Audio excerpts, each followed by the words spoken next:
আসসালামু আলাইকুম। সবাই কেমন আছেন? আশা করি সবাই ভালো আছে। যে মাইলস্টার কলেজে যে বিমান দুর্ঘটনা হয়েছে, যারা আহত হয়েছে তাদের জন্য দোয়া করি, তারা যেমন তাড়াতাড়ি সুস্থ হয়ে যায়। আর যারা নিহত হয়েছে দোয়া করি যেমন তারা আল্লাহ আল্লাহ যেমন তাদেরকে বেহেশত নসিব করে। আর একটা কথা, যে বিমান দুর্ঘটনার সময় একজনে পানি চেয়েছে, যে ব্যবসায়িক লোক পানির দাম 600 টাকা কেমনে চায়? ও কি ফেরাউনের বংশধর?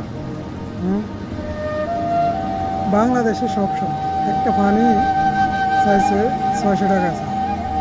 হায় রে বাঙালি রে!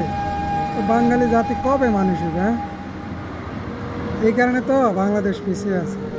হুম, বাংলাদেশ বাঙালির ব্যবসায়ীরা সুযোগে সৎ ব্যবহার করে। হ্যাঁ, এই বিপদের সময় পানি তো মানুষে চাইলে এমনি দিবে। 600 টাকা তুই কেমনে চাইছিস ভাই? হুম, তুই কি ফেরাউনের বংশধর? হুম, আল্লাহ তোরে হেদায়ত দান করো। আমিন।